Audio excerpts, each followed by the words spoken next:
Thank you for staying with us. Let's start with the delicate matter of the killing of Hanifa Abubakar in Kano. It is difficult to call it impunity, audacity, or ambiguity when our school proprietor, Tanko, recanted in court after he had confessed to killing her. At his re-arraignment before a Kano High Court for alleged murder of 5-year-old school pupil, Tanko pleaded not guilty to the charge of attempt to kidnap, abetment, kidnapping, and concealment of dead body. Bajiri, what's happening here? Maybe the lawyers advised him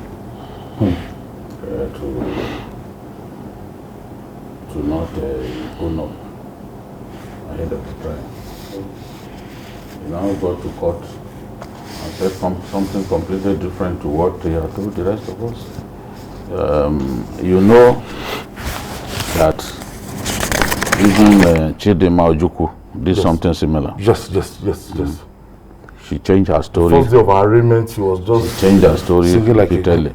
Because lawyers will give you the impression that they can get you they don't have out of the hole that you found yourself. So, in order to stay alive, any man who will do whatever it takes to stay alive is gone to court now to deny killing her. You know, but the whole world is not convinced by his story. It's just people can't wait for him to be sentenced to death. Okay, Doctor, I would say, I won't say on the contrary, but I would just say, look, this is the court now.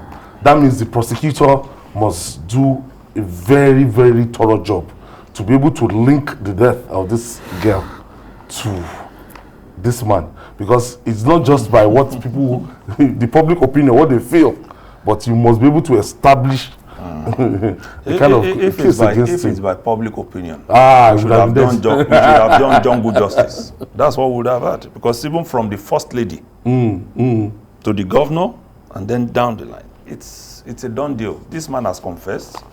He was the one who took the police to where they buried her and all the rest. He collected money as ransom. Even if it wasn't much, he requested for 6 million. I think he got 100,000 before he killed it. Low life. So it's but what if you recollect, some few Sundays ago we were here discussing one judge in Taraba, so giving a contrary judgment to what the Court of Appeal ruled on and the Supreme Court. And a lawyer who joined us here said, see, it's always like that. Even when lawyers know, especially the senior ones, that this is a bad case, they still want to make something out of it. It's just a matter of buying time. Because if you say out of the 5 charges against you of criminal conspiracy, attempt to kidnap, abetment, kidnapping, and concealing of a dead body, you are agreeing to one, which is the criminal conspiracy. Then what happened to the others? What about your statements to the police? What about your statements to the media? These are very, it's just that, like we always say, rule of law will be rule of law. There can't be jungle justice in the court. Otherwise, for me, I see the pulling out of the Attorney General of a whole state trying a case like this as a waste of time.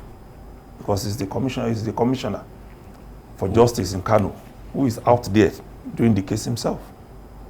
I think it's just sheer waste of resources and time. One other discouraging thing is that they should get justice on time. That this should, be handled with expeditiously, so that it will serve as a kind of deterrent. It should not go on and on. We've been promised that they will do everything possible to expedite this matter, and naturally, if the suspect was thinking he could get a lenient sentence by admitting to the crime, he probably wouldn't have gone this route. But I think in his heart he's convinced that even if he decides not to waste the time of the court and he owns up to his crime in the open court, he will still get the maximum sentence. Maybe that's why he's just doing this, because look, Hush Puppy, for example, he didn't waste the time of the court. He knew that Look, it's a done deal. yes, All that they have found all the evidence to convict him. So he didn't waste the time of the court, because that could make the judge even angry. Angrier, yeah. You know, so he will get a lenient this or something linear than what he was meant to get, because he didn't waste the time of the court. You know, judges was just singing. are liable to. No, it's not even a matter of singing. Once they provide all the evidence, what are you going to do? You just keep your mouth shut. You can't say that empirical evidence is no evidence. No, if you do that, you are wasting your time. Even this fellow now is merely wasting his time. It's only in Nigeria. The judge, the lawyer will do their best for him, but this matter is like a prima facie matter, in my view.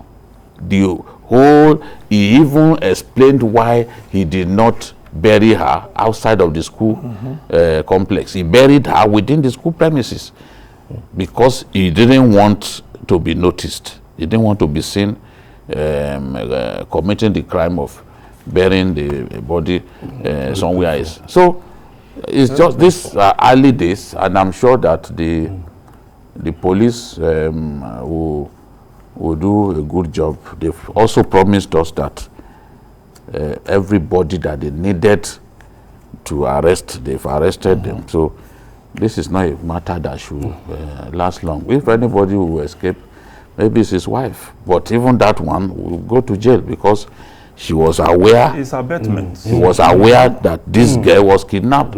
She may not get the maximum sentence like the like an accessory. yes, an accessory after the fact. You know, so this just is unfortunate. Why not just confess and let it be easy let it go for the states? So